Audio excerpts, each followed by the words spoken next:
नमस्कार. आजच्या या सविस्तर विश्लेषणामध्ये सर्वांचं मनपूर्वक स्वागत आहे. आज आपण एका अशा विषयावर बोलणार आहोत जो आजकाल जवळजवळ प्रत्येक घरातला एक रोजचा संघर्ष बनला आहे. तो विषय म्हणजे गुडघेदुखी. आपण सगळेच कधी ना कधी स्वतः किंवा आपल्या कुटुंबातील कोणाला तरी या वेदनेतून जाताना पाहतोच. पण या समस्येकडे आपण खरंच किती गांभीर्याने पाहतो? चला तर मग आज या विषयाच्या अगदी मुळाशी जाऊया. पण इथं एक अत्यंत महत्त्वाचा प्रश्न उभा राहतो. गुडघेदुखी म्हणजे फक्त वाढत्या वयाची देणगी आहे का, की आपली आजची आधुनिक जीवनशैली याला जबाबदार आहे? अनेकदा आपण असं सहज मानून चालतो की सांधे झेजणं हा वयाचा एक नैसर्गिक आणि अटळ भाग आहे. पण मित्रांनो, तसं अजिबात नाहीये. आज आपण पाहणार आहोत की कशी आपली जीवनशैली या समस्येमध्ये एक खूप मोठी भूमिका बजावत आहे. तर आजच्या या चर्चेत आपण प्रामुख्याने 6 गोष्टी पाहणार आहोत. गुडघेदुखी म्हणजे नक्की काय, तिची मुख्य कारणं, लक्षणे, त्यावरील प्रभावी उपाय, प्रतिबंधात्मक मार्ग आणि शेवटी याबद्दलचे गैरसमज विरुद्ध सत्य. चला तर मग सुरू करूया. भाग 1. गुडघेदुखी म्हणजे काय, आधी ही समस्या मुळातून समजून घेऊया. बघा, गुडघेदुखी म्हणजे फक्त नुसती वेदना नाहीये. आपल्या गुडघ्याच्या सांध्यामध्ये कार्टिलेज आणि लिगामेंट्स असतात. यांचं काम काय तर गुडघ्याची हालचाल अगदी सुरळीत करणं. पण जेव्हा या भागांमध्ये सूज येते, ते कडक होतात किंवा त्यांच्यात बिघाड होतो, तेव्हा आपोआप गुडघ्याची हालचाल मर्यादित होते. थोडक्यात सांगायचं तर ही आपल्या शरीराची एक अत्यंत महत्त्वाची रचना बिघडण्याची स्थिती आहे. आता ह्यात प्रामुख्याने 2 प्रकार असतात.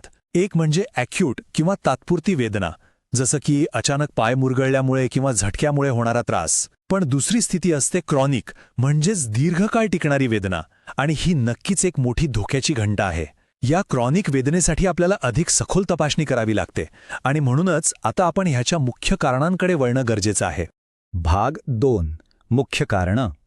हे सांधे नक्की खराब का होतात? काही जैविक कारणं अशी असतात जी नैसर्गिक आहेत, ते आपण टाळू शकत नाही. जसं की वाढतं वय.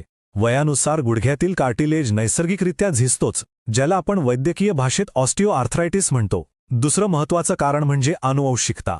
जर आपल्या कुटुंबात आधीपासूनच सांध्यांच्या आजारांचा इतिहास असेल तर तो धोका पुढच्या पिढीलाही असू शकतो.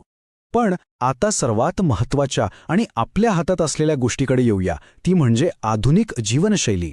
बघा, लठ्ठपणामुळे गुडघ्यांवर सतत आणि प्रचंड असा अतिरिक्त दबाव पडत असतो. आणि आजकालचं ते ऑफिसमधलं तासांतास एकाच जागी बसून राहण्याचं रुटीन, सोबत व्यायामाचा पूर्ण अभाव, हे सगळं गुडघ्यांसाठी अत्यंत घातक ठरत आहे. या व्यतिरिक्त काही शारीरिक किंवा यांत्रिक कारणंही आहेत. जे खेळाडू आहेत किंवा जे लोक खूप जास्त प्रमाणात धावतात किंवा चालतात, त्यांच्यात सांध्यांचा अतिवापर म्हणजे ओव्हरयूज झाल्यामुळे समस्या निर्माण होतात. तसंच अचानक झालेली दुखापत, जसं की लिगॅमेंट फाटणं किंवा मेनिस्कस इंजुरी, यामुळेही गुडघ्यांचं बरंच मोठं नुकसान होतं. भाग 3. लक्षणं. आपल्या दैनंदिन जीवनातील या धोक्याच्या घंट्या आपण कशा ओळखायच्या? शरीर आपल्याला नेहमी पूर्वकल्पना देतं आणि या सुरुवातीच्या लक्षणांकडे आपण कधीच दुर्लक्ष करू नये. चालताना किंवा विशेषतः जिना चढताना वेदना जाणवणं, गुडघ्यामध्ये कडकपणा आणि सूज येणं किंवा तो जो गुडघ्यातून अस्वस्थ करणारा कटकट असा आवाज येतो ना, ही सगळी प्रारंभिक लक्षणं आहेत. ती आपल्याला स्पष्टपणे सांगतायत की आता याकडे गांभीर्यानं लक्ष देण्याची वेळ आलीय. आणि समजा आपण ह्याकडे वेळीच लक्ष दिलं नाही तर काय होतं? परिस्थिती एका गंभीर टप्प्यावर पोहोचते. अशावेळी अगदी साधा गुडघा वाकवणं किंवा साध्या दैनंदिन हालचाली करणंही अशक्य होऊन बसतं. विचार करा, आपल्या रोजच्या साध्या हालचालींवर मर्यादा आल्यावर जीवन किती कठीण होऊन जातं आणि आपल्याला पूर्णपणे इतरांवर विसंबून राहावं लागतं. भाग 4. उपाय. आता घाबरून जाण्याचं कारण नाही, आपण घरगुती आणि वैद्यकीय उपायांतून यावर मार्ग कसा काढायचा ते पाहूया. सगळ्यात आधी काही सोपे घरगुती उपाय पाहूया. वेदना कमी करण्यासाठी गरम पाण्याची पिशवी किंवा बर्फाचा शेक खूप प्रभावी ठरतो. यासोबतच रोज थोडं हलकं स्ट्रेचिंग आणि योगासने केल्याने सांध्यांची लवचिकता वाढते. आहारात दूध आणि हिरव्या भाज्यांसारखे कॅल्शियम आणि फायबरयुक्त पदार्थ असणं खूप गरजेचं आहे. आणि सगळ्यात प्रभावी उपाय म्हणजे वजन कमी करणं. वजनात केलेली थोडीशी घट देखील गुडघ्यांवरचा दबाव खूप मोठ्या प्रमाणावर आणि त्वरित कमी करते. जर आपण वैद्यकीय उपचारांचा विचार केला तर समस्येच्या तीव्रतेनुसार डॉक्टर वेगवेगळ्या पायऱ्या सुचवतात. अगदी सुरुवातीला पेनकिलर्स आणि दाहक विरोधी औषधं दिली जातात. त्यानंतर स्नायू बळकट करण्यासाठी फिजिओथेरपी हा एक अतिशय उत्तम पर्याय असतो. जर वेदना जास्त असेल तर सांध्यात वंगण निर्माण करण्यासाठी हायलोरॉनिक ॲसिड किंवा स्टिरॉइडची इंजेक्शन्स दिली जातात. आणि जर अगदीच शेवटच्या टप्प्यातील ऑस्टिओआर्थरायटिस असेल तर गुडघा प्रत्यारोपण म्हणजे नी रिप्लेसमेंट सर्जरी हा कायमस्वरूपी मार्ग स्वीकारावा लागतो. भाग 5. प्रतिबंधात्मक उपाय. सांध्यांचं गंभीर नुकसान होण्याआधीच आपण काळजी कशी घेऊ शकतो? ही प्रतिबंधात्मक चेकलिस्ट खरं तर आपल्या प्रत्येकानेच लक्षात ठेवली पाहिजे.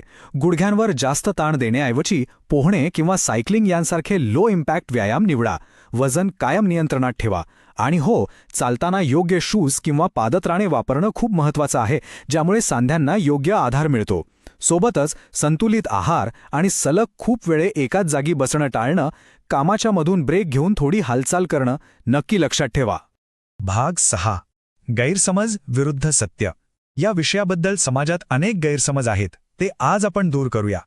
हा बघा सगळ्यात मोठा गैरसमज. गुडघेदुखी फक्त म्हातारपणातच होते. हे पूर्णपणे चुकीचं आहे. सत्य हे आहे की आजकाल लठ्ठपणा, सांध्यांच्या दुखापती आणि आपली बसून राहण्याची चुकीची जीवनशैली यामुळे तरुण पिढी, अगदी ऑफिसमध्ये काम करणारे आणि तरुण खेळाडू देखील याला मोठ्या प्रमाणावर बळी पडत आहेत. आणि हा दुसरा मोठा गैरसमज. गुडघेदुखी एकदा झाली की ती आयुष्यभराची शिक्षा आहे. ती कधीच बरी होत नाही. हेही अजिबात खरं नाहीये. योग्य उपचार, नियमित फिजिओथेरपी आणि जीवनशैलीतील सकारात्मक बदलांच्या मदतीने या वेदनेवर निश्चितपणे नियंत्रण मिळवता येतं आणि एक अतिशय सक्रिय आयुष्य जगता येतं. म्हणूनच जाता जाता हा एक अतिशय ताकदवान आणि महत्त्वाचा विचार नेहमी लक्षात ठेवा. सोयीप्रमाणे कारणं सांगणं थांबवा आणि खरी कारणं समजून घ्या. आपल्या आहारावर, व्यायामावर आणि उपचारांवर सक्रिय नियंत्रण मिळवणं हे पूर्णपणे आपल्याच हातात आहे. वयाला नुसतं दोष देण्यापेक्षा जीवनशैलीत बदल करण्याची हीच ती योग्य वेळ आहे. मला खात्री आहे की आजच्या या सखोल विश्लेषणातून गुडघेदुखीबद्दल अत्यंत स्पष्ट आणि उपयुक्त माहिती तुम्हा सर्वांपर्यंत पोहोचली असेल. हे सादरीकरण आवडले असल्यास नक्की चॅनलला सबस्क्राईब करा, लाईक करा आणि गरजूंना शेअर करा. शेवटी एक प्रश्न तुम्हाला विचारून जातो. आपले सांधे आयुष्यभर निरोगी ठेवण्यासाठी आजपासून तुम्ही स्वतःच्या जीवनशैलीत कोणता एक छोटासा बदल करायला तयार आहात? विचार नक्की करा. निरोगी राहा आणि शिकत राहा.